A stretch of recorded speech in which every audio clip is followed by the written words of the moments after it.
All right, welcome in Wrong Side of the Pond. He is DJ Schweitzer. I am Jeremy Lance. Second location.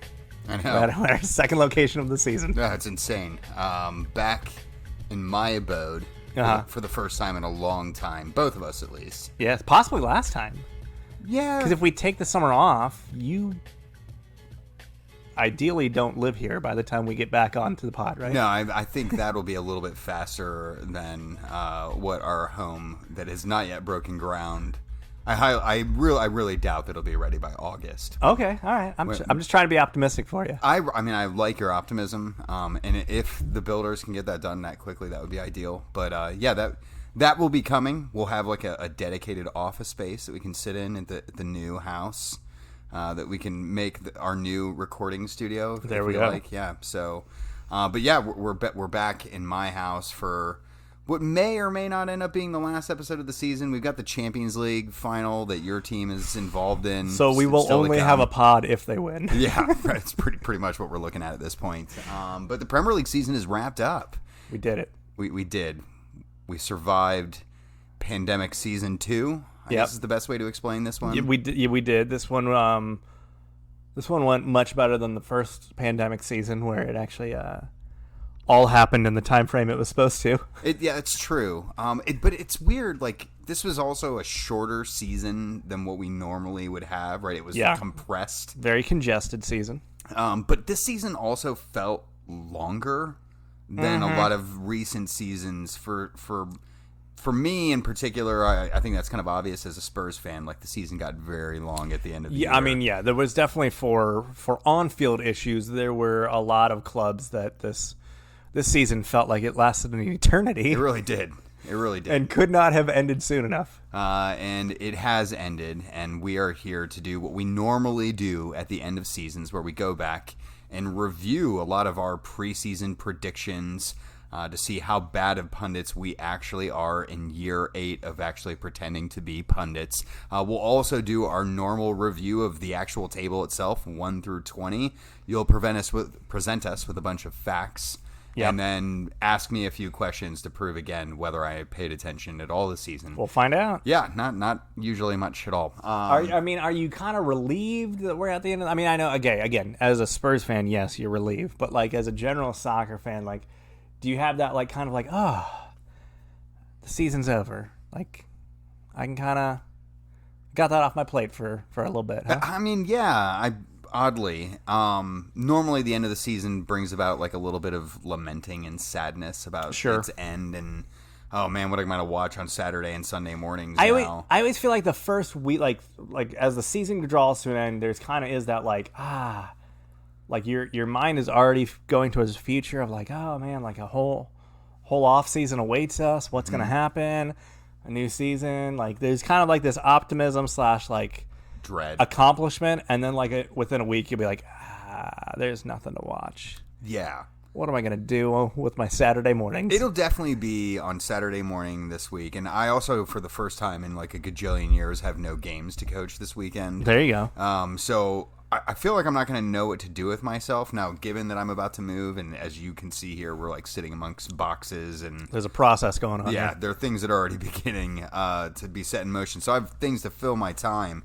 But I am going to be like, oh, dang, there's actually no soccer to throw on today, even though I'm oddly relieved the season's done. The other thing that always makes certain summers like this one a little bit different, and when you come to the end of the year, is because I'm actually, like, because I was so over the end of the Premier League season, I'm really looking forward to the Euros and Copa America, which are both maybe taking place this summer. We can talk about what's potentially happening in Copa America. Yeah, Copa America. And I think at this point, given what might be on the docket for that, like, do you just take the Copa America and the Gold Cup and just make it one tournament? Because it sounds like they're going to be using the same facilities anyways. Yeah, that sounds like a great idea, and I would imagine that's something that's probably being negotiated at the moment. And a much, much more enjoyable single tournament than watching those individually. Yeah, I mean, the Copa America is all right on its own. That can be good, because it actually has good teams in it. Yeah, right. Where, like, I'm not like, ooh, sweet. Mexico's gonna blow up Canada or whatever team. Yeah, it's usually Turks and Caicos. Canada is going to be playing some island you've maybe visited with a cruise ship potentially, but I would like that a lot better. There's been talk forever of combining into one mega American tournament to kind of compete with the Euros, which I think this would give us a little taste of that, which is also why a lot of people are lamenting the idea of it potentially moving here as well. South America is also in like gigantic chaos, not just because of COVID, which is the reason they're using in Argentina at the moment to potentially move it here. But like, I don't know if you're noticing, like Colombia is in a total state of collapse. The block is hot in Colombia. So there's a lot of talk that like, should this tournament even be happening at all at the moment?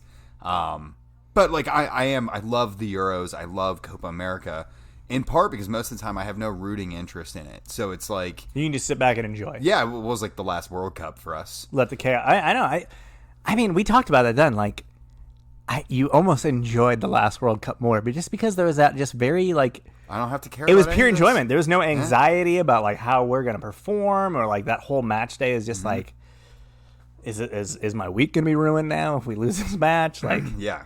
It was just like, hey, let the chaos ensue. I can't wait. Right. So we've got that to look forward to, and it gets me over the edge, if nothing else, for the time being. So, I mean, I'm sad, but I'm also like confident that there's something to fill the void in the near future.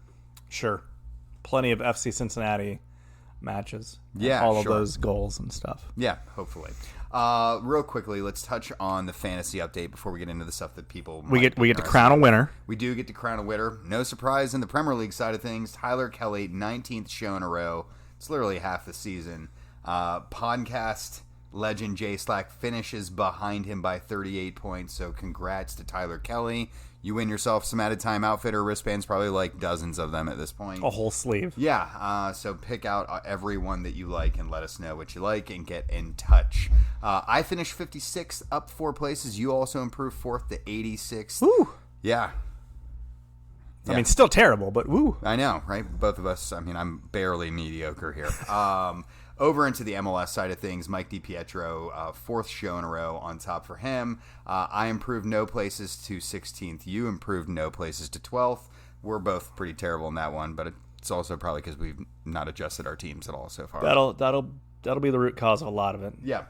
Let's get into the review of the season because it's done, and that's what we do at this time of the year. Let's do it. We do it every year. We run it down. Team number 20 to the champion, hitting all the highlights, hitting the main stat lines for the sides, asking a question or two, and then you the real fun is you trying to guess who was the top goal scorer for some of these teams. Super fun. So let's get on with it. No, team number 20, last place. Literally, I feel like they were relegated a month ago. I think they literally were. They pretty much were. In mid-April, we said goodbye to Sheffield United. 20th place. They finish 23 points. That is down 31 points from last year.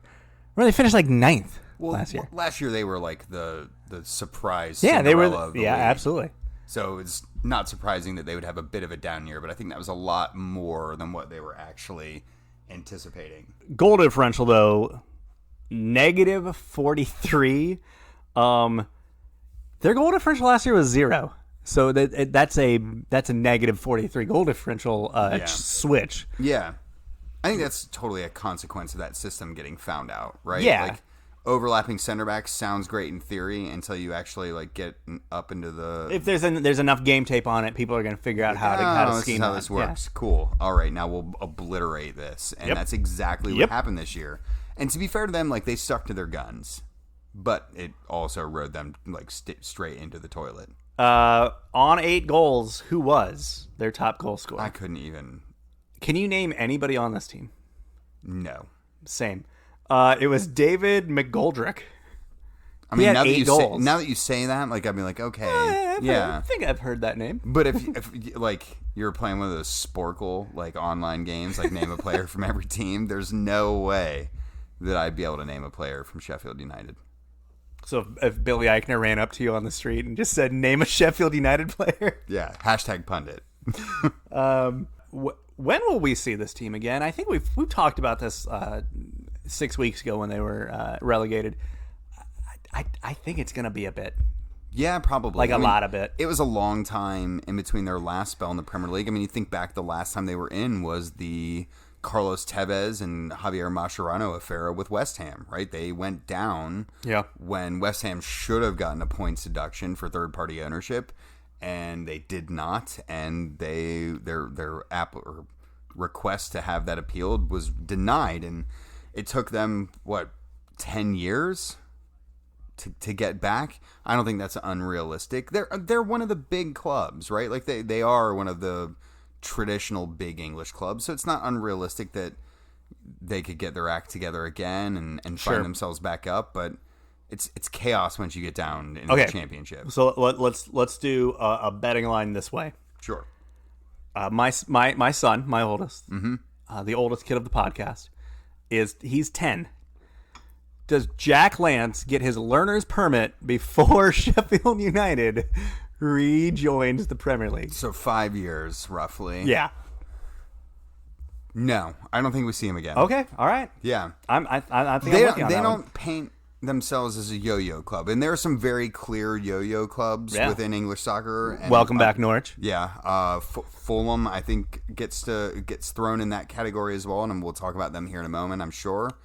But I just don't get the feeling that they're going to get it together immediately enough to get themselves right back up. Fair enough. All right, 19th place, West Brom, 28 points. They were a promoted side, so it does not matter what they had last year. Negative 41 goal differential. Who was their leading scorer? Peter Onumwingie. I don't know. Like that's Possibly. One of those. That's one of those ones where from the parking lot. Yeah, not really sure. Yeah, he's still waiting in someone else's parking lot, probably. It was Matias Pereira. Oh yeah, okay. Again, now that you say the name, I'm like, oh yeah, he does play for West Brom. So the question with West Brom, not when will we see them again? They kind of are a yo-yo side, so you got to figure we probably see them here in the next year or two, most likely. Big Sam though. He came in, Captain Savaho over here, just here to do a job, here to do what he does, which is just save teams from relegation. He failed. Mm-hmm. That's weird. He is failed. Weird. Him and West Brom have parted ways as the season has now come to a full end. How much does this ding his resume, and where does he go next? The next club who's desperate will knock on his door. Okay. I think he knows that's what he does. That's what he. So he'll just be by the phone. Call him when you need him. This old dog isn't learning new tricks. Certainly not. Probably forgetting some of the ones he already had. One would imagine he's forgotten most of the things that he tries to pull off, and you'd hope he has, to be honest. But no, I would suspect we'll see him again. Who knows when, but someone will sniff up that tree for sure. So what you're saying is when Brentford get promoted, he'll be their manager come Christmas? Potentially. All right. Potentially. 18th place, the last relegated side. Fulham, also a promoted side. They go straight back down. 28 points, negative 26 goal differential. 5 goals. Who was their top goal scorer? With only 5 goals. I feel like I should know this one. I really. I wouldn't beat yourself up over this one. Okay, give it to me. Bobby Reed, 5 goals. No, I would not have picked Bobby Reed. 5 goals. Okay. But let's go back to that first question. When do we see Fulham back? Are they going to yo-yo right back? I don't expect them to be right back. Okay. But I do expect them to be back relatively soon. I think this is something that is discounted a little bit with Fulham. They've got this new stand that they've been working on throughout the course of that last season that they were basically building to help make themselves more competitive from a game day match revenue perspective. Yep. When they get some revenue behind them, I think they're a club that that might be enough to just give them that boost to be back into the race. I feel like they're a club that's like prime for like a big money takeover, right? Yeah. Somebody come in. sure. I mean, just their location, London-based club. They got that cool little. Their stadium is cool. There's a reason they didn't move away from it, right? If someone came in and just pumped some money into that club, they could be like a nice, Premier League London mainstay. Yeah, I mean, look, there's money to be made there with that. There is money to be made. I think as Americans, we all kind of have this little soft spot for Fulham, Absolutely. right? They're really likable. The cottagers, like, it reminds you of your grandparents a little bit. Right. You know what I mean? Like, it's like, we're going to Grandma and Grandpa's cottage to watch a soccer match. There's a lot of the quaint, endearing things that many people like about English soccer. Or just the English in general, are really personified with Fulham. Yep. Scotty Parker, does he make it back to the Premier League before Fulham? I'd suspect so. Okay. I think he did an admirable job. I don't want to say he did a great job. There are total links between him and Spurs. Sure. I think that's way premature, but I do think he has something that's worthy of someone else giving him a shot. And Fulham, they just, to their credit, they can't invest. Okay, if let's say, and it just seems to be even more of a mystery as the days drag on. If Graham Potter takes the Spurs gig, sure. Well, let's just go down that road. If you're Brighton, you calling Scotty Parker? I think that's literally a great shout. Like, that seems like the type of job, like just a good transition move, right? Yeah, right. And I think he'd bring an ideology there that wouldn't be too different from what Graham Potter offers. Right. Very much into the psychology of the player as opposed to just the sporting aspect of it. So, no, I think that's a great shout, and I would fully suspect that we'll see Scott Parker in this league probably before Fulham, but I also wouldn't be shocked if he was the one to bring him back up too. Very true, very true. 17th place, safe by like 11 points, so safe by a decent margin, is Burnley, 39 points. That is a negative 15-point difference from last year's position. Negative 22 goal differential. That is a negative 15 goal swing for them. So the goals were not going their way either, as they fall barely are safe. I feel like we've dealt with this for a couple seasons now of Sean Dyche and company, like, not having the thrilling seasons that they had early on. Like, the thrill is gone, I would say, from Burnley. Yeah. Let's quickly top goal scorer, 12 goals. Nope. Chris Wood. Yeah, okay. Chris Wood, 12 goals. I wondered, but no, I also probably couldn't have pulled that one out of the hat. Former Leicester City legend, Chris Wood, 12 goals. But back to what I was just mentioning, like, how much longer does the Burnley Premier League life last if there's not significant change? And by that, I really, I'm not saying move on from Sean Dyche, although I think that there could be an argument that maybe that has gotten stale and that he's taken him as far as he can. But also, like, does Burnley need to, like, actually, I don't know, sign a player? Like, anyone? Transfer. Make a transfer. Yeah, I mean, they seem to deal in, like, Bosmans and, like, loans and, cheap bargain buys. And I'm not that there's not something to be done in that space, but I think you're right. Sean Dyche, the Ginger Mourinho tag seems as pertinent as ever, right? Yeah. Like, 5 years ago, that was a cool, like, oh man, like, he's doing something different, and it was mostly being like, this guy also parks the bus and, like, sets up his team with a rigid structure, and that's about it. Now it's also pertinent because it's gone flat and it doesn't really work anymore. And it's not to say that he's, like, not deserving of praise or he's done a bad job, but it's just kind of not. It's just not really feasible to progress. And I picked them as one of my teams to go down for this season at the beginning of the year. I think we both did. Yeah, right. And they deserve. They would have gone down if there weren't some like horrendously poor teams this year. Like right. Looking back, and I know that the points total that Sheffield United isn't. It's double the total that the wretched Derby side had from a few years ago. But I mean, that was a really bad team this year. Yeah. If it weren't for the fact there were some historically bad teams behind them, like Burnley would be going down too. And sometimes that's how you get to stay up. But yeah, I feel like that ship's run its course. I mean, what the line is always, like 40 points. You need at least that much to feel like you're going to save. They technically didn't get there. They had 39 points. No. 16th place is Brighton, 41 points. That is no change from last year. They had 41 points last season. Consistency. -6 goal differential is actually a +9 from season to season. Congrats, Graham Potter. Who was their leading goal scorer? 8 goals. Oh, I feel like I should know this. Probably. Yeah. The German dude. Dang. It's Mape.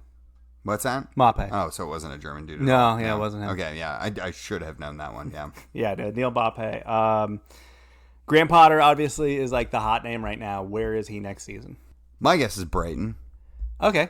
He stays there. Yeah, I mean, I've been listening to a lot of Graham Potter positive things lately, given that he's been hotly linked to the Tottenham job. Trying to talk yourself into that one? Yeah, I mean, you got to in this particular position. And there are some admirable things about him, but it just also doesn't seem like there are a lot of other clubs that are circling for his services that are above him. You know what I mean? Like Spurs they have a need, so people are making links.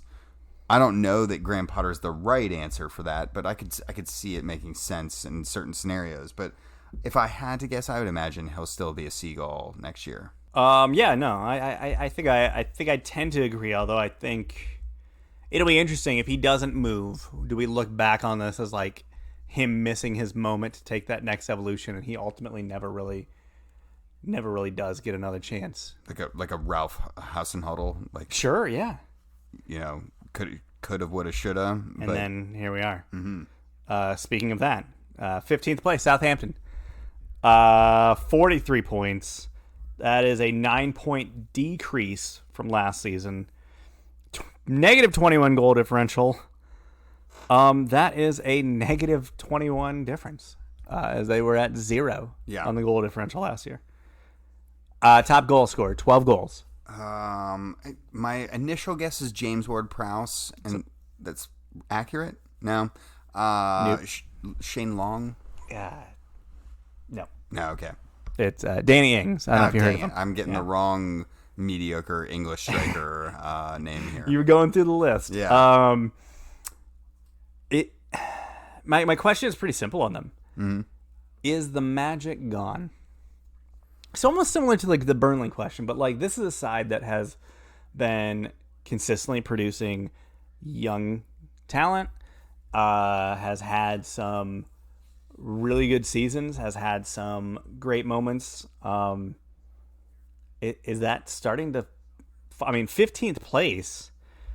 This is a side that has been like hovering around that like mid-table top 10. Standing for a while now, and now here they take a kind of a it's a bad dip. Yeah, I think it feels worse too because of how good the first half of the year went for them. And that's the weird thing is you almost forget that things actually went really well there for a bit. And I also wonder too if that's a symptom of like the big teams were playing poorly then, and so they were overperforming. Sure, that could definitely be it, right? But I'm not really like earlier we were talking about West Brom, and they feel like a team that they yo-yo, or excuse me, we're talking about Sheffield, and they've gone down, but they don't have that feel about coming back up. When you think about Southampton, even when they and they've not been back in the league all that long, but even when they feel like they lose something, you feel like they've got something in the pipeline that'll get them going again. and they've had all these great players that have come through, and they've sold them off, and they've done a good job of reinvesting. The thing that worries me the most about them is they've not really had the great academy products the way that they've had the last 5-10 years that have really fueled the machine there. Right. And they've also done a good job of scouting and then reselling players off, and that has happened a ton. But I'm not willing to say that they're in total trouble yet. Like, I could see them reinvigorate themselves. I think Ralph Hasenhüttl is a good manager, but they need to spend. I think they just need to live beyond. I hate to say live beyond their means, but they need to be a little bit more ambitious in the way they chase, I think, if they're really going to try to make a dent. Ricky Lambert ain't walking through that door. He ain't. 14th place. Crystal Palace, 44 points. That is a 1-point improvement from last season. The negative 25 goal differential is a 6-point drop from last season, though. Top goal scorer, pretty easy. Jordan Ayew or Benteke? No, Zaha. Oh, dang. Man, that seems so obvious now that you say that. It was. I was trying to just throw you a nice, easy one over the plate there. You'd think by 14 I'd have one of these, but no, there's no way. Speaking of Zaha, and we don't know the manager situation. There's talks it might be Frank Lampard or like the dude at Swansea right now who looks very odd. Is this the time to sell Zaha? Is it time to cash in on Zaha?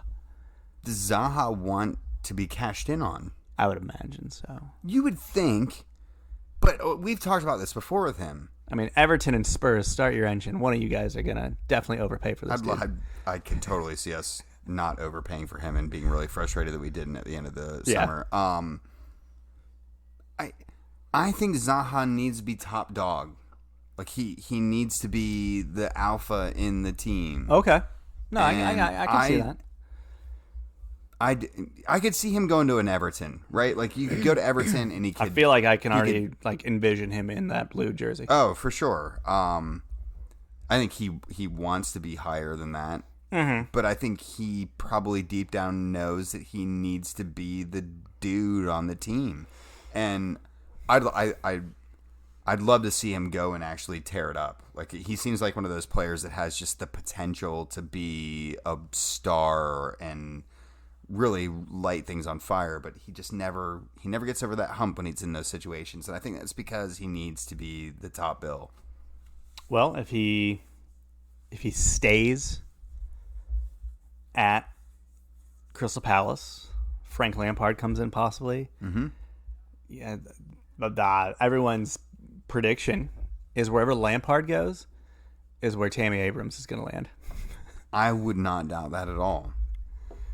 Like, I think that's, I mean, it's almost a package deal that isn't even an actual package. Like, it's just, hey, I've got him in the trunk. Yeah.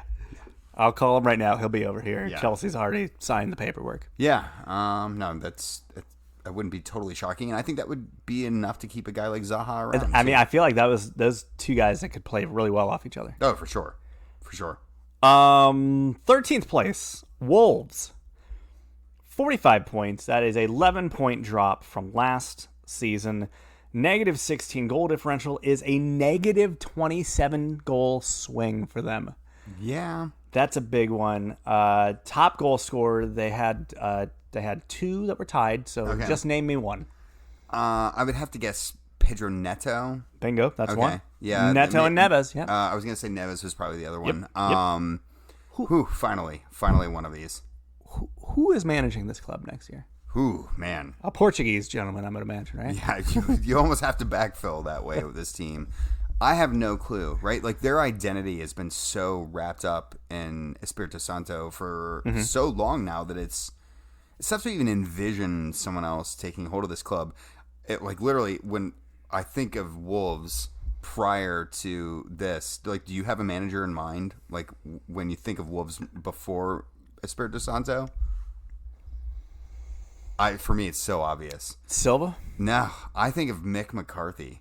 Oh my God. Yeah, right. Like it seems synonymous for me with Wolves, and I know that's forever ago, and it's not going to happen. Yeah. But deep down, I want Mick McCarthy. Like if we're not going to have a big Sam in the league, like give me Mick. What is that guy even doing these days? Is he a manager somewhere? Dude, he's probably just freaking raising his eyebrow at ladies in the bar. He's probably taken 2 different jobs since this podcast started. Oh, 2? Like this episode, I mean. Oh, yeah. Oh, yeah. Easily. I was going to say it. But No, he's taken 14 jobs since we started this podcast. This show actually started entirely. Yeah, it's a very interesting question. I have no clue. Maybe this is your Scotty Parker shout. Possibly. 12th place, Newcastle, 45 points. That is a +1 from last year. -16 goal differential. That is 4 better than last year. Who was their top scorer? You really got 2 options here.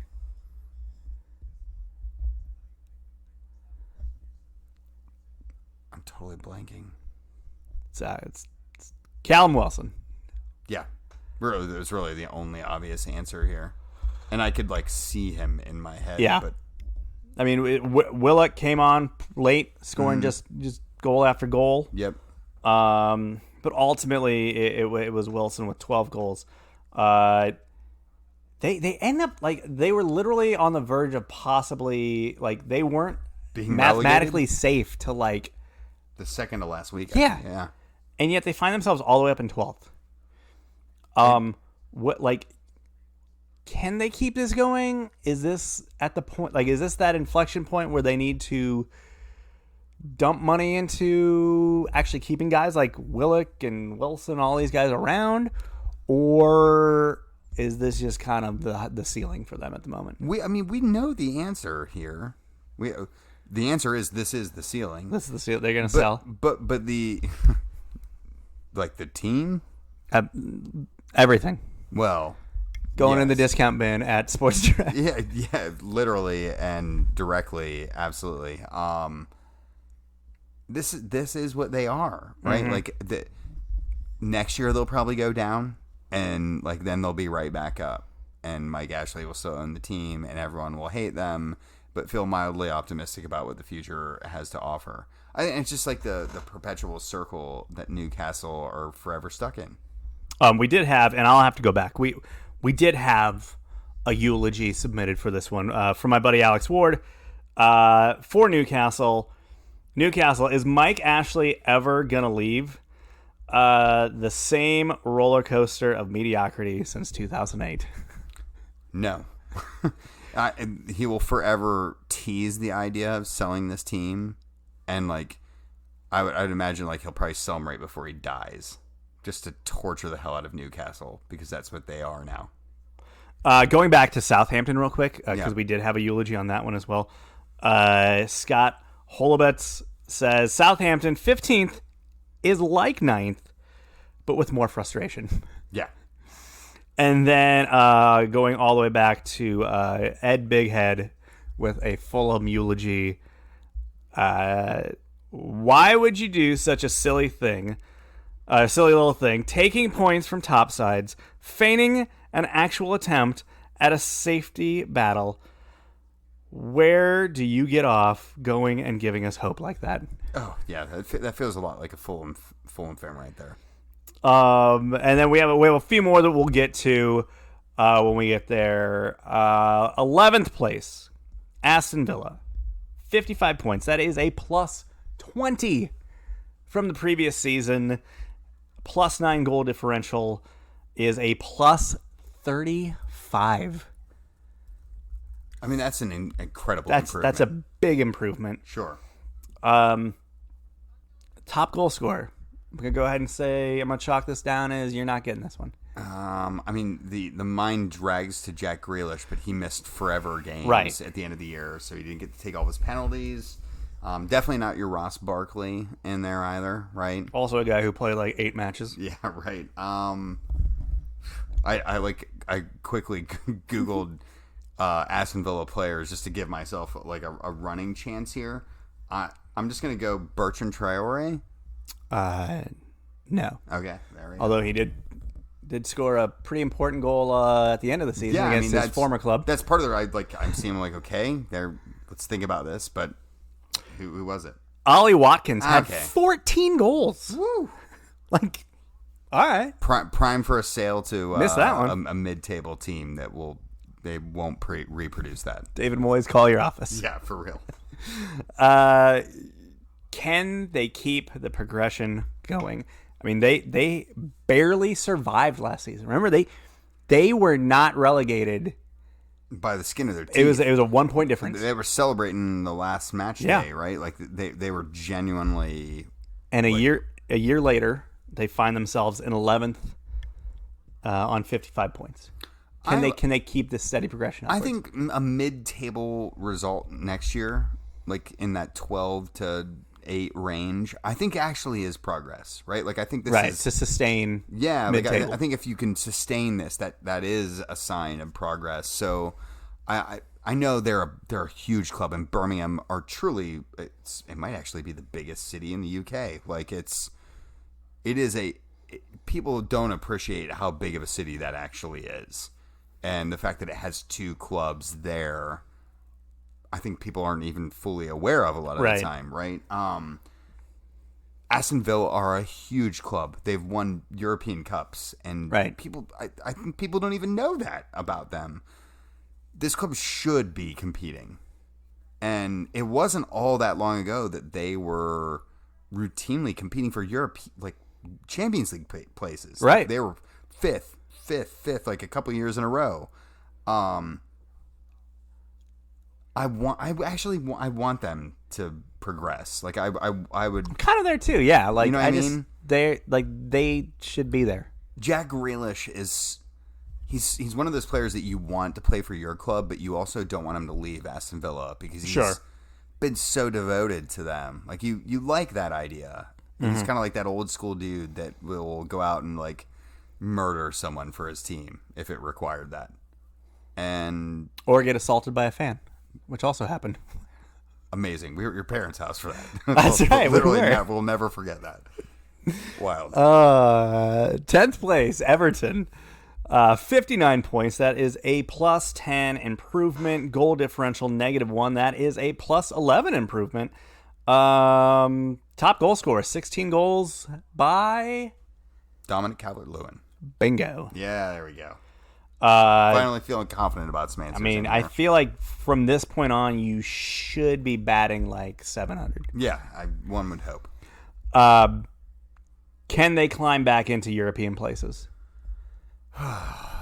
Second kind of mediocre year after like they kind of went through that stretch where like you thought they were on the cusp of like really kind of joining. Yeah, it was wild. The early days of the season, I feel like they were still in that like COVID haze. Much like Southampton, another one of those guys that was like at the top. No one knew what the hell was going on. I think even then we were like, this can't just keep on. Like this just.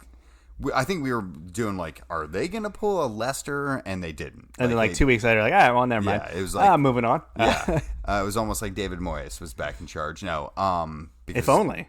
Yeah, they probably would have preferred that to a certain extent, but they do have a solid manager. Yeah, in Ancelotti, who has won the Premier League before. Mm-hmm.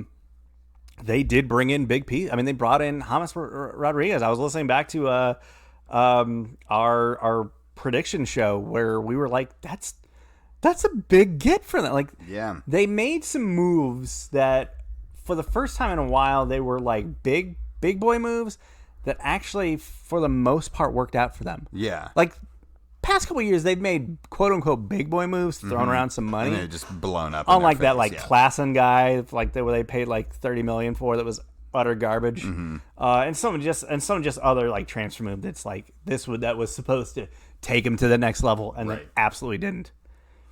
Like, I mean, but like, do you think do you think Ancelotti can make that next jump next year to like competing for a Europa spot? They have to do what they did again, right? Like they have to go out and buy impactful players again.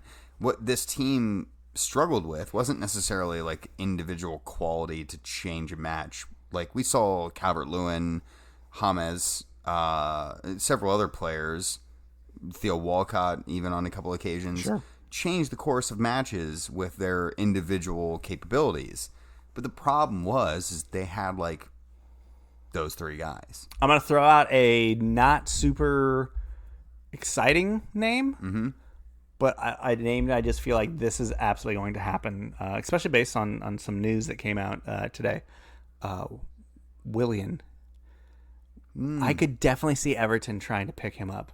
Yeah. Sounds like he's trying to roll out of Arsenal. He actually wants to go back to Chelsea. I'm not sure that. I'm sure you're not sure that call's getting picked up on the other end. Sorry, guy. The keys have been changed. Yeah. Yeah, I could see them. They do need to like continue to just keep kind of making these moves where they pull out these decent names. We'll see what they do here in the summer. Ninth place, Leeds, 59 points. They are promoted side, so that's just a general improvement of the fact that they finished top half of the table from being a promoted side. Yeah. +8 goal differential. Top goal scorer with 17 goals was Patrick Bamford. Former Chelsea product, Patrick Bamford. Stings a little bit, doesn't it? I mean, we loaned him out for 8 years. He was like your Harry Kane. We kind of, yeah. He was your Harry Kane. Sort of. I mean, he didn't start out his like youth career or his like youth as a fan of our rival. So okay, not that I know of, at least. Maybe he does. We don't need to discuss that. Okay. There's plenty of sting in that. There's no right now. picture of Patrick Bamford with like Manchester United face paint on. I don't care right now. Go on. Yeah. Can they do it again? Can they keep this up? Like this is a quality finish. This was the finish that we all thought was kind of the high end of what they could perform in year one. Can Bielsa and company double down on this performance and do it again? Yeah, I think they can. In normal times, maybe 5 years ago, I would have been like, Bielsa is going to wear this team out. Mm-hmm. He's been there a couple years now. Yeah. He knows what's up. I do think, as likely as it is that they can keep it up, and I think, like, again, a mid-table finish for them will be progress, like keeping the ship steady given where they came from. But I also think like it's a needle's edge. Like they could be bad next year just as easily as they could be good. So it could go full Sheffield United on us. Yeah, I hope not. I think the Premier League's better for having Leeds back. They were a great storyline for a lot of the season. Oh, definitely. And I think we haven't even seen their fans yet. So I think their fans deserve like we a owe proper that. run. We are owed that. Yeah. 8th place. Hey, what you doing down there? Arsenal. I'm not going to rub anyone's nose in this. 61 points. That's actually a 5-point improvement from the previous season. Okay. And a 8-goal improvement as they finished plus 16 in the goal differential department. Top goal scorer was... This is one I'm actually a little nervous about. It's not a Aubameyang because he finished lower than that. Which would mean it would have to be... Lacazette? Yeah, okay. How short is Arteta's leash? Super short. Like, is he... Like, if they have a rocky start, which Arsenal are prone to do, they're more of a second half of the season club. They are. Could he find himself on the unemployment line? I think he very, very well could. This is a club that is not sure of their convictions at the moment. They do not shout a club that's certain of anything that they're doing. They were part of the Super League nonsense and very quickly backpedaled out of that situation. Sure. They have not necessarily openly backed Arteta. Right. In the discussions about his performance so far. I'm not necessarily Spotify's trying to buy him. Maybe. I don't know. Does that mean Joe Rogan then does like the PA for them? How does that work if Spotify owns you as a club? Sure. Okay. I'd be okay for that. I'd be okay for it. I'd love to hear Joe Rogan. Literally, I'm looking forward to if this unfolds, there's undoubtedly going to be a Joe Rogan something Arsenal that unfolds out of all this. Can't wait. And I can't wait to hear Joe Rogan like pretend to know what he was talking about. With Maybe someone. maybe Wenger comes on the podcast and they smoke weed together. Oh my God! I literally. How amazing would that be? If there are like some top 5 amazing things that I could hear unfold in the world of soccer, Joe Rogan getting Arsene Wenger high and talking tactics would be about. You could just figure the that'd whole be time, about like, Nirvana. Like Arsene, you know that like kind of that sort of arseny high pitched voice that he gets in when he's kind of talking a little his happy talk, his happy. When he gets aggravated yeah. and he starts talking a little faster. Just that the whole time. An hour of Joe Rogan just prickling and Joe's just asking just asinine questions because obviously he's not going to like ask him to like break down the tactics of like the club in 2004 or something. And then like after. Oh man, this is one of those podcast episodes where you're kind of like, this is where we earn our adult rating. I love the idea also of Rogan like dropping Mourinho in like 75 minutes into the show. Mourinho just shows up and just rattles the core of the room. Oh, that'd be so good. 7th place. Found them. There they are. Tottenham Hotspur. Way north of 8th place. Yes, 1 point north of 8th place. Yeah, 62 points they finished. That is a +3 from the previous season. 23 goal, 23 goal differential is a +9 year to year. Obviously, top goal scorer for the league and the team is Harry Kane. So you don't even need to guess that one. Yeah, I would have gotten that one. To be fair. Here's my question, and I know this is not going to be one you're going to enjoy talking about, answering, or even contemplating. I will probably be ruining your evening in the next half a second.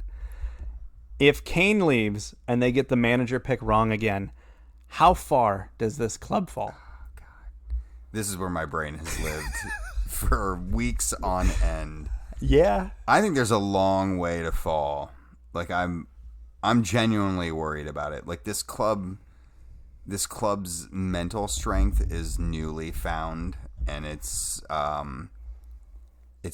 European super club status is so freaking brand spanking new. Like it feels undeserved. Just like your stadium. For sure. Those things aren't free. No, they aren't. That NFL money ain't coming yet. It will next year. Okay, so you're back on board with the NFL money. They've already committed to 2 games there next year. All right, so that's good. Yeah, that's $30 million right into the transfer kitty. Hopefully, it's probably actually $30 million. You didn't get this season. It's probably actually directly into stadium debt. But I'm very worried. Like I haven't been this worried as a Spurs fan about an off season since Bale was sold. That was the last really big tipping point year that Spurs went through. So I'm really worried about this. I don't feel very good about it at all. Well, that's delightful. Yeah. 6th place. Yeah. Feeling very good about it is West Ham. 65 points. That is a +26 from last season. +15 goal differential is a +28 improvement season to season. Top goal scorer, 10 goals. Yeah, this is one of those ones I will probably miss out on here. Hold on. Nope. Antonio. Yeah. Ah, damn. That seemed like the easy choice, but I felt like it was going to be trickier than that. What are their what's their outlook for European competition next year that they're going to be in? Like, is this one of those things that's like, hey, it's cool that you guys achieved this, but this is just actually going to probably derail your next season? I don't know that it'll derail them. I think it's good that they landed in the Europa League instead of the Champions League. Sure. I think if they it's no conference backdoored, yeah, right. It's really happy that Spurs avoided that. Wait, I think they're actually Nope, in that. you're in it. Damn it. You get that good conference money, right? That's good stuff, right? That's almost as good as the NFL money. Except Sure. different. It's probably less. It's actually, you lose money. Yeah, right. It's from the distance traveled will certainly lose money. I don't know. I do think it's good. I think if they'd backdoored their way into the Champions League, that would have been a stone's throw too far. Like, more than what they could have actually been able to swing at. I think they've got the pieces and the potential to do it. Moyes has been there. It didn't go well last time, but he's been there. Mm-hmm. Let's give him his go. I think they have the opportunity to make themselves into that, and a little bit like Leeds. Like, I think the Premier League's healthier when West Ham are a competitive side. Yeah, no, I totally agree. They're like Michigan football. It's hysterical to laugh at the fact that they suck, but like ultimately, like the whole conference as a whole, the whole Big Ten benefits when Michigan isn't hot garbage. Yeah, and that's West Ham. Like, yeah, it's hilarious to laugh at them when they're not good. I do enjoy it, but it is ultimately beneficial when they are good. Yeah, for sure. Fifth place, Leicester City, once again finding themselves there 2 seasons in a row, 66 points. That's actually a +4 improvement from last season. Plus 18 goal differential is a 8-goal drop from last season. Top goal scorer, 15 goals, obviously is Jamie Vardy. Yes. Is it time to spend at Leicester? We just mentioned Jamie Vardy. He's how old now? He's got, 32, 33? He's at that age where it's almost like... He's probably older than that. He's now hit the age where like an MLS move actually doesn't even seem good. Like a good idea. Like, doesn't seem like a good idea for MLS. He's 34. Yeah. Yeah. I mean, he's beyond... some MLS team would sure... Actually, I think he'd be a great signing in MLS. Like, let me backtrack here a little bit. I think he'd be spectacular in Major League Soccer. Name the club right now. Where does he go? Anywhere. Any club you would add him in, he's going to, at minimum, give you face punches. Sold. Right? I'm in. Yeah, I think he would make a huge impact. All that said, it's time to spend some money. Yeah, they have to spend. Like, Wes Morgan's retiring this year. Like, right. And he basically retired this year. He played like last year. 8 minutes. It was essentially last year. But I also you've got a good young player like James Madison, who you can do some things with, build around. Yeah. They've got Tielemans is a decently young player as well. Sure. They have some serviceable young collective of players, but they have to augment now. Like they've reached the point where they can't sustain. They've reached the point in their failure to qualify for the Champions League again is sign of that. Like, you've reached the potential for what you've done with this squad, and now you've reached that tricky tipping point where you're competing for Europe on a regular basis. You're trying to crack that Champions League. How do you spend, and how do you do it wisely? No, it's good questions.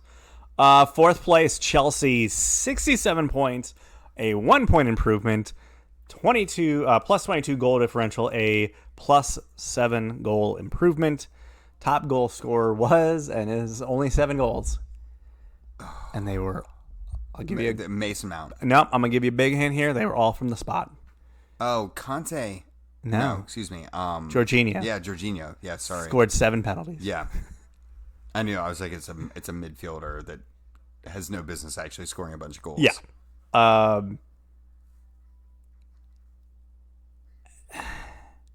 They spent a lot of money last offseason. I love this is crazy. I love that you're getting ready to ask me a question that's really a question for you. But I know. Yeah. It's like I'm talking myself up right now. Yeah. You can do this. We'll just get through this. It wasn't all bad. Do they give up on Werner already? I mean, they won't because clearly Tuchel is in love with him. Otherwise, why else is this man still getting on the team sheet? I think it's a sign of who's in charge at the club this summer, isn't it? Right? Like, is Tuchel driving the ship, or is it other forces driving the ship. I'm not even sure who else is making the decisions there right now.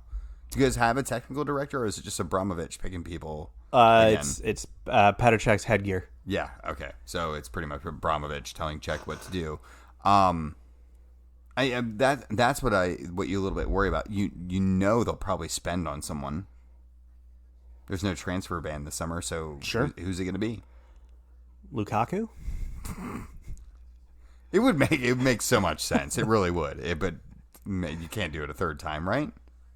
Why not? Do it. When in Rome. Bring in Big Sam while you're at it. There you go. Yeah. We'll just go get Antonio Conte. He's available too. So him and Lukaku, a package deal, right? Reunite. I'm sure Antonio Conte is going to be in North London though instead, right? I'm glad you bridged this because there are so many names that it's insane. Zinedine Zidane resigned tonight, yeah. Right? Like, it's not really going to be Zizou, but you think about that, like, could be. But Antonio Conte. It could possibly be. Yeah, right. Could be Espirito Santo. Could be Graham Potter. Huge variance. Yeah, just it's all over the map right now. One of those, or maybe none of those. Now you know why I'm feeling so uncomfortable about the summer. Yeah, no, I think I do wonder, and I was listening back to our prediction show. You even kind of threw this out here, like, hey, it probably is going to take a season for all these new guys from the Bundesliga and where else to like get their feet planted and like figure themselves out. I'm really hoping you're right. I'm hoping that they don't have to make a bunch of moves. Maybe they make. I mean, they probably still need to make one or two moves. I'd like to a Harry Kane. I'm not going to scoff at that, but Yeah. I was more thinking like you probably need to bring in probably one center back. Mm-hmm. But outside of that, like, yeah, it'd be awesome if like come next year, like Timo and Kai and Hakim Ziyech. I almost forgot the guy was on the team. He was great for a middle stretch of the season. Sure, too. and then he completely just vanished. Like I would love to see that like all those guys kind of like get grounded in their spot in Premier League and like take off. And if they do, I think we're an absolute contender in the league. Sure. But they could also continue to suck. Yeah. And then we're in the same spot again. Third place, Liverpool.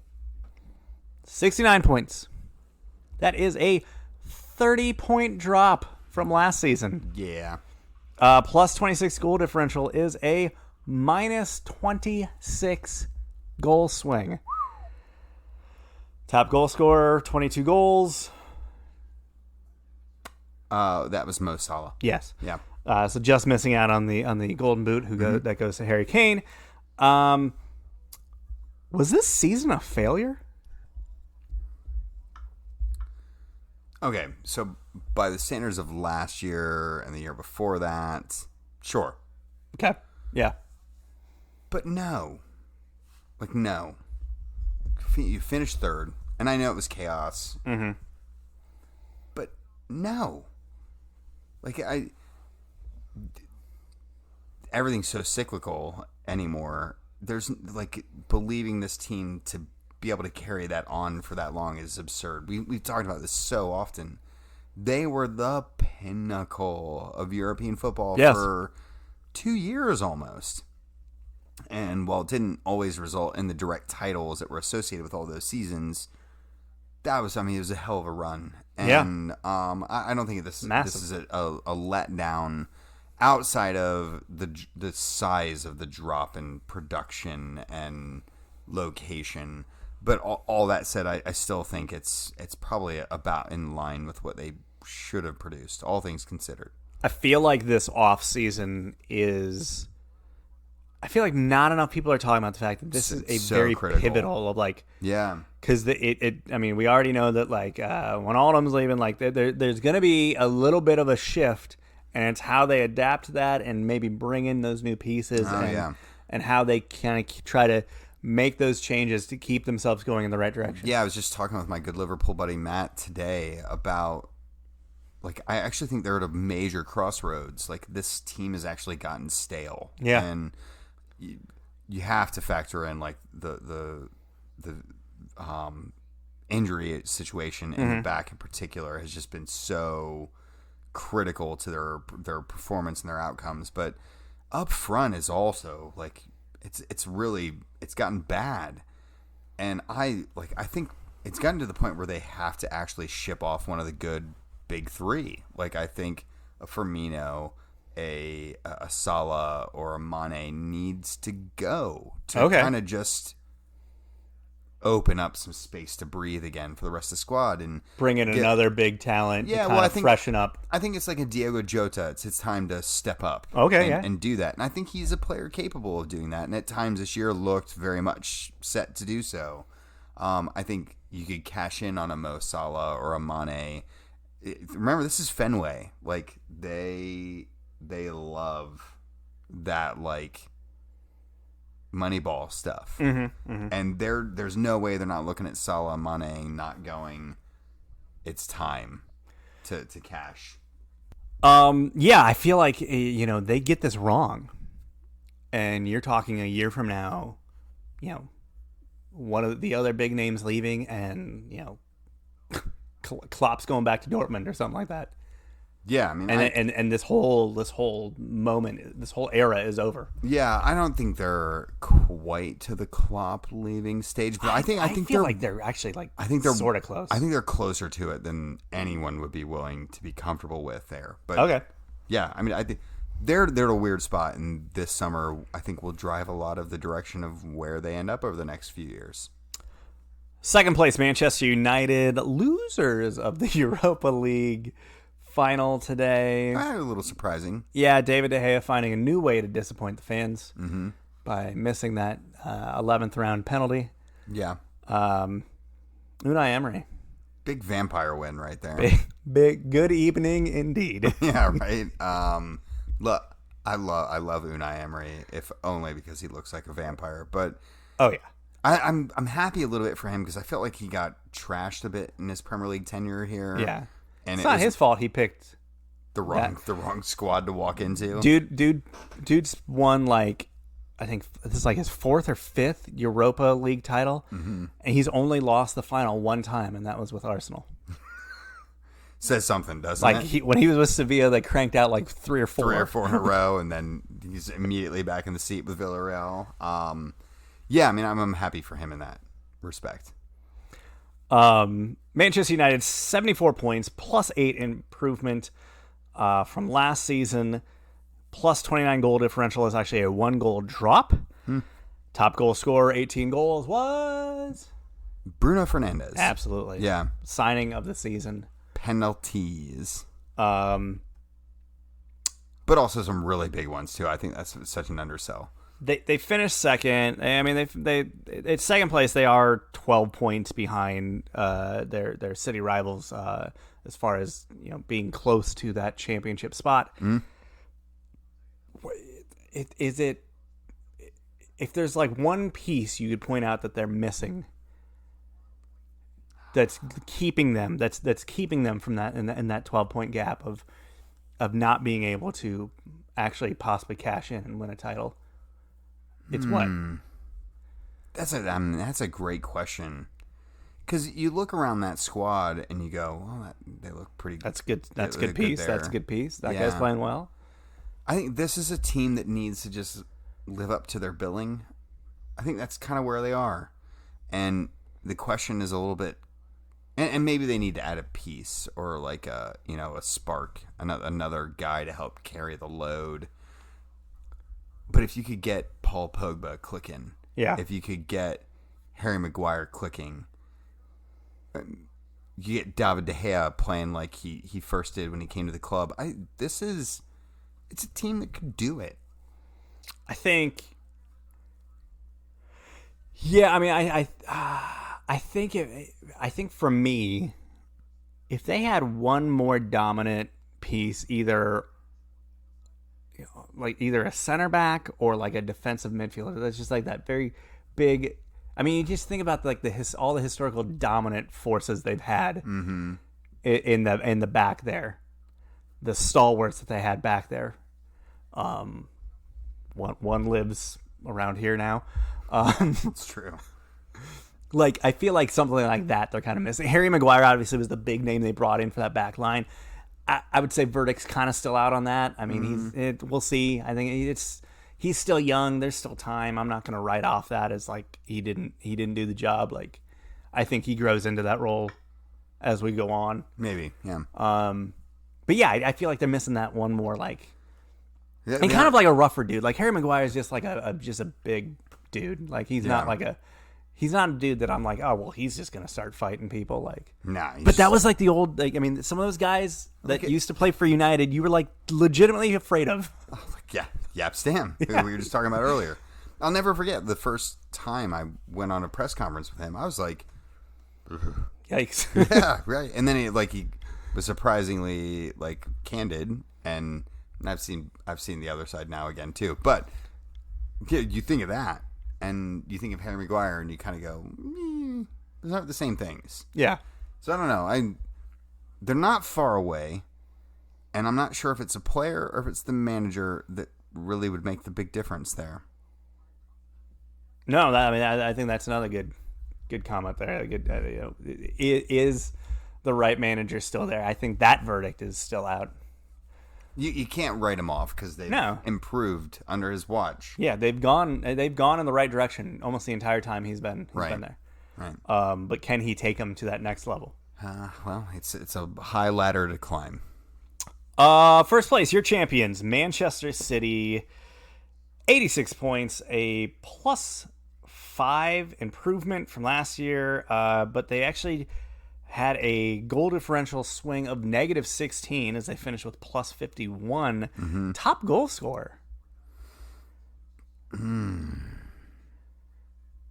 We know who it isn't. It's not Aguero. No. Not Jesus. Yeah, I was gonna say like Jesus didn't really fill the hole. Is it maybe a penalty kick taker? Maybe De Bruyne? No. I'm gonna let you just keep guessing on this one. Sterling? No. Think of the one guy that kind of carried them to this moment and got them on their winning way when everyone else was kind of just not really doing the job. I don't know. This is a great. I was not expecting to be flummoxed here, but I'm lost. Midfielder. Bernardo Silva. Turkish gentleman. Oh yeah, Gundogan. Yeah. Yeah. I mean, he was that guy that was like the driving force there in the winter that got them. That's right, he really was. His got him like going through the middle of the year. It was almost everyone had kind of been like, "Oh, he's underperformed in his spell here," and suddenly he hadn't. No, and then suddenly he was the one carrying them. Yeah. He finishes with 13. They have one more match to play, and we've talked about this. This is the thing that they win the title. Great. It's Pep's third with them. Yeah. Great. It's their fifth since they got that sweet oil money. Great. Been there. If they do win the Champions League, which I think is almost a shoo-in. Yeah, it seems likely. I don't know a single pundit worth his weight in cheese that's picking Chelsea to win the Champions League final. It really depends on the type of cheese, to be fair. I mean, we're talking like government-grade cheese. Okay, all right. If they win it, though, what does Pep have left to prove there? Like, does winning it actually put Pep in the position to go, all right, I think I'm done here? I think it does. And here's why. All these cool jobs are opening up this summer. Yeah. Like, Bayern Munich's back open again. Yeah. Actually, is Julian Nagelsmann officially taking the job? That's already filled, yeah. But you look at Italy, there are some cool jobs that have opened up there. Inter's open. Juve is probably open. I was going to say you got to figure that one. This will open. never happen, but Real Madrid's open. Imagine that horse head in bed stuff. I could see him taking another gap year if he won it. Mm-hmm. You know, he did that Wandered last time. around, wandered around New York City. like Soho, right? Enjoying the coffee shops, as one does, learning English. I don't know. I think he would totally peace out if he won it. I think, He just signed a new deal. So that's the only reason I think he doesn't. I do think he likes Manchester. I think that he's found a place that's willing to fund his dreams in a way that Barcelona and Bayern, who are very morally grounded as a club go, at least as the big clubs go, does it help? Probably wouldn't be willing to do. It doesn't help that it's because City is new money, and while City is obviously famous in its own right and historic in its own right, like Barcelona, Bayern Munich, the club was so much bigger than the man. Where here, the man is just as big as the club. He's as big as the club. He's as big as the club, and 100%. That's part of his driving. Oh, I'm so glad you pointed that out. It's exactly why he likes City. Pep, and you can't fault him for this. He wants to be. There are not many opportunities to paint yourself as a Sir Alex Ferguson or a Johan Cruyff or you know what I mean? And he like, of all these managers that have come out of this cream, he can be the guy that there's statues and stands named after. Yeah, for real. And I don't fault him at all for that desire, but I can't imagine that's not driving that. Like I can't imagine it's not. So that's the league. Let's hit our predictions real quick. Yeah. They did not go well for me. No, you actually did much better. I was as I was going through and checking these, kind of went, wow. I had myself a decent year here. So I had Liverpool winning. They finished third. Okay. I had Chelsea finish second. They barely finished fourth. Okay. I had City finishing third. They won the league, and Manchester United finishing fourth. They finished second. But you had all the right teams in the top I had four. the right four. Yeah. You had City winning. Mm-hmm. You actually had that pick. Yep. You also had Liverpool in third. Mm-hmm. Now you thought Chelsea were going to finish second. I think we were both agreed on that. We both had Man United fourth. Mm-hmm. So if you just flip those two, you had it. I had it pretty close. Yeah. Dark horse. I went with Leeds. I would say I think that's fair. I think that's totally fair. I think I get credit for that one. I think the only other club you could put in that race would be West Ham. But who did you put? I had Newcastle. That did not pan out. I mean, not terrible. I mean, it's 12th place. That's not.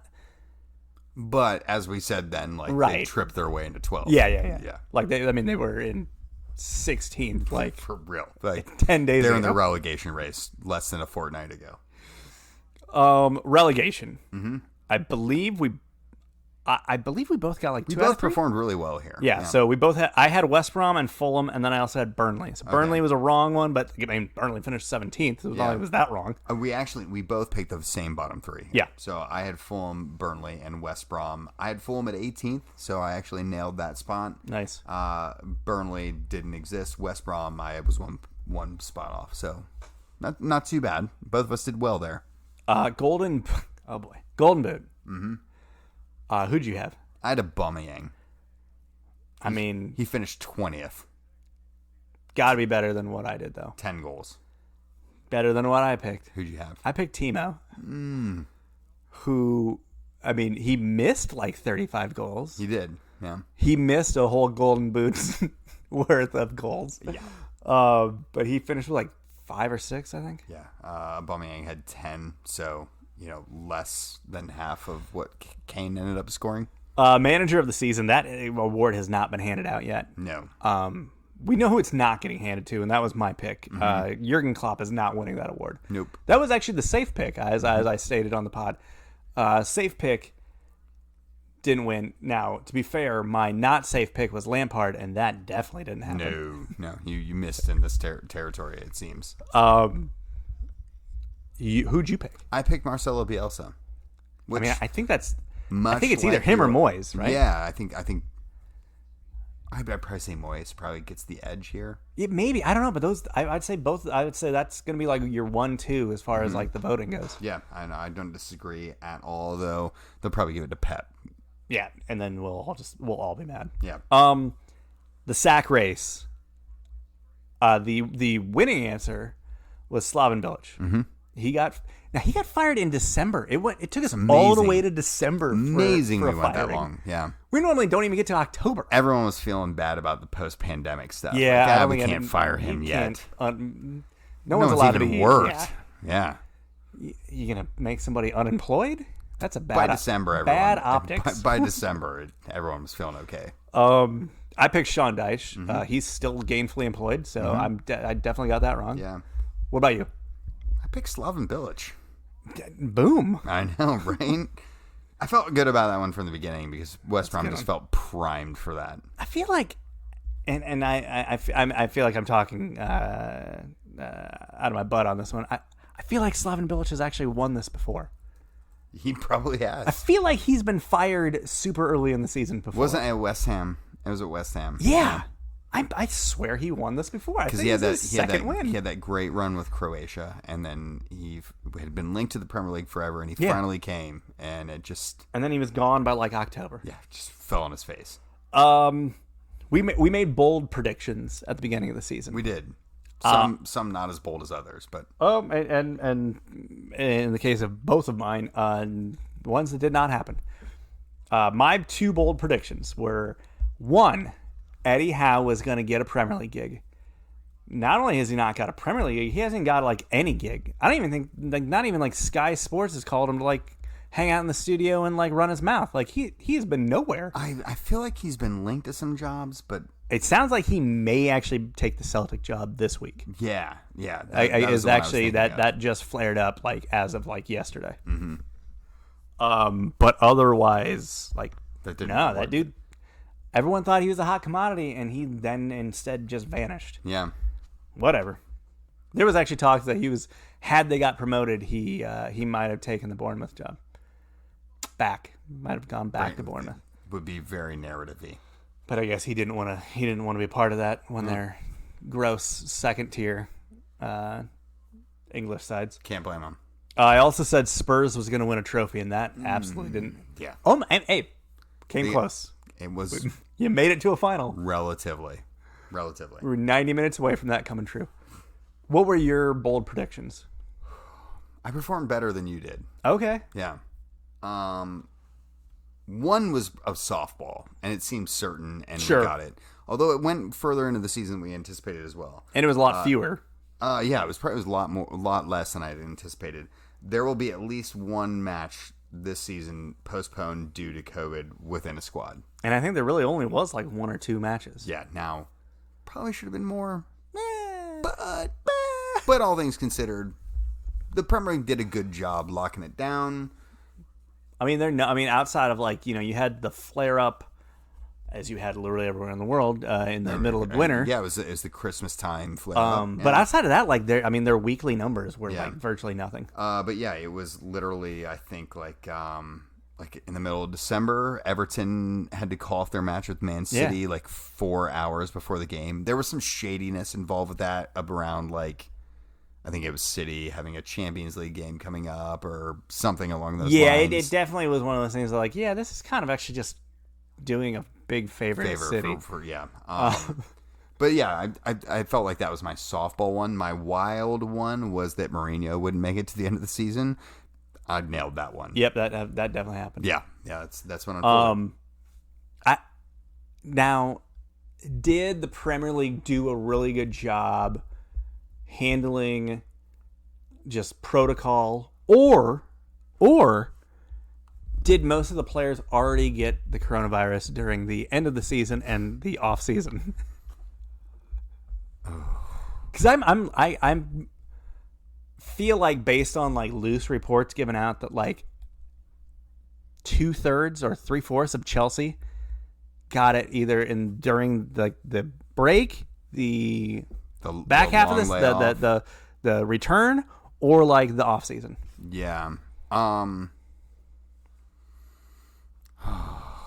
Man, I don't know. But then again, that's kind of how we've all gotten to where we're at here. It's like, for real. hey, we're doing good. Like, yeah. That's because everyone's already got it. Like, I think my family very closely followed protocols on everything. Like, we really didn't do anything for like 9 months. God, well, I'm back. Can I go back to doing nothing again? It was a little nice. But then at the same time, like, I'm fairly certain I had it in like February of 2019. You know what I mean? Like, I'm almost certain that's what happened. Yeah. Or excuse me, 2020. But all that said, it doesn't really much matter because we got through the season. We did it. We did it, gang. To our knowledge, no soccer players or their family members died as a result of it. But also good. Yeah. It was. Look, the season's over. It happened. I'm glad we got to have it. Right. Like, I'm still feel like we're in that stage where we get to feel blessed to have had soccer at all. I mean, I feel that every day, right? Yeah. Right. I mean, that's everything that you really. All right. That anything else? Or are we ready to go wrap this up? I think our last winners and wankers. Winners and wankers. Mm-hmm. Your wanker. My wanker. I went with DC United. Okay. Just in general, or I mean, it's easy enough to do that with them. They're not necessarily performing that well, but no, it's more of the fact that they've been ground sharing a little bit with the Washington Spirit, the NWSL side. Oh, sure. Okay. In DC, and the hope was, I think the plan was that they were going to play all their games this year at Audi Field in DC, which is owned by DC United, not the Spirit. DCU just kind of said, like, actually, no, we're going to put half your games out at our Loudon, right? Out at Loudon. But the conditions were really good at that field, right? Like, not. What happened? Turns out it's not like there's like no running water or anything, is it? Yeah, there's no running water. Oh, yeah. that's on. There's that's literally like players can't even shower there. You can't fill up water bottles. You can't do anything there at the moment. And they had to move their first game that was supposed to happen there because it wasn't even playable at all. That's not great. Nah, and especially for a club that, you know, has suffered through some stadium situations. Yeah, especially for a league that is trying to legitimize themselves, like having themselves like undercut by their MLS brethren. It's just not awesome. I know they're different owners, but come on. Yeah, maybe don't hose them. Yeah, maybe seems easy enough, but apparently not. Your wanker. My wanker, I mentioned it earlier. Willian. He realized that he blew it. He is completely regretting the fact that he came to Arsenal. And this is not really like a wanker as much as like, hey, bud, told you so. Like, yeah. Do you really think Arsenal was the answer to improve that situation? You thought that was where you take your next step in your career? It'd only been marginally better to have gone to Spurs like you'd originally planned. And now, like, at this point, you better hope the phone rings at, like, West Ham or Leeds or something. I don't know. Your host. Really doesn't want to leave London, you know? No, he clearly doesn't. Yeah. Your winner. My winner this week. This one feels a softball, but so appropriate, too, because of the monumental nature of the achievement. Robert Lewandowski becomes the first Bundesliga player ever to score 41 goals in a league season, breaking a 49-year-old record set by Gerd Müller, which was 40 goals in 1972. That's a lot of goals. That's a lot of goals. And outside of Spain, where Messi and Ronaldo do Messi and Ronaldo stuff. And how many there's 18 teams. That's the asterisk here. So there's right? less games than the Premier League, right? Not only that, but that was less games than what Gerd Müller had done it in as well. That was a larger league at the time. So that's what makes that totally incredible. Wow. And yeah, Bayern are Bayern, but man, for fans who weren't alive to have gotten to have watched Gerd Müller play, like, that guy was a baller, like top 10 footballers of all time. Mm-hmm. So it's a steam company that Lewandowski finds himself in now. Nice. Yeah, your winner. My winner. They tracked into the North Carolina woods. Maybe wore like a ghillie suit to hide out and locate them. but they did it. CBS has pulled Clint Dempsey out of retirement to join their Nations League or League of Nations, I don't know and or care, coverage coming up. Like he's Clint Dempsey, a guy who literally just like threw up a like gone fishing sign when he went to retire and then was never heard from again, is now not only like reemerged, but he's already like CBS got him to take a punditry gig. I'm excited about it. I mean, how well will it go? I don't know, but I'm excited about it because it's a wild card. Oh yeah. And I love the truly out of left field aspect of it. Like we don't know what to expect from Deuce as a pundit.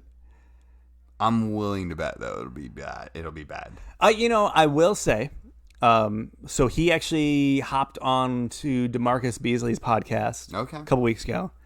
And it was like a really good interview. Like, I mean, Deuce was still Deuce, and he was, definitely like, just talking like a guy from Nowheresville, Texas the whole time. But,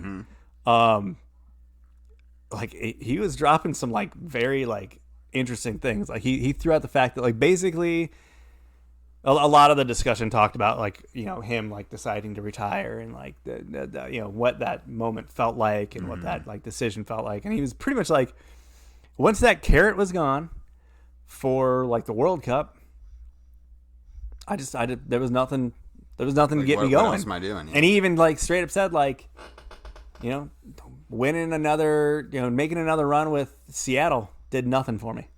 Like that didn't get me going, and I didn't have that carrot there for the World Cup, so I was done. Interesting. So I mean, maybe there's something in that locker. Dude, I'm excited. All right. I think Deuce is gonna just. I don't think he has the ability to be like not PC or anything like, but like I don't think he has the ability to be like a polished pundit. Like I think he's just gonna just talk like just shoot from the hip.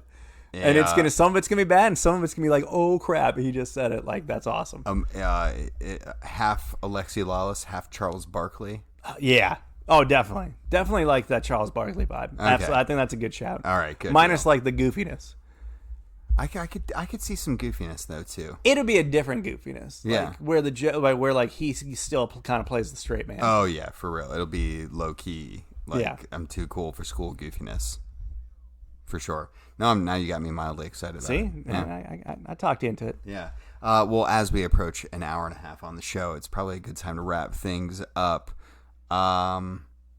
See you maybe soon. Yeah, maybe if Chelsea win Champions League, you may get another dose of us. I'm sure we'll probably reconvene some point this summer. Yeah, most likely you'll hear us maybe around like the Gold Cup. Now that we can actually like get together and socialize again, this good times. It really makes it a million times better. It's been fun. Glad that we got to wrap up the season in person with everyone. Just like the Premier League, like as soon as they're like, hey, we can get back together, and it's over. Yeah.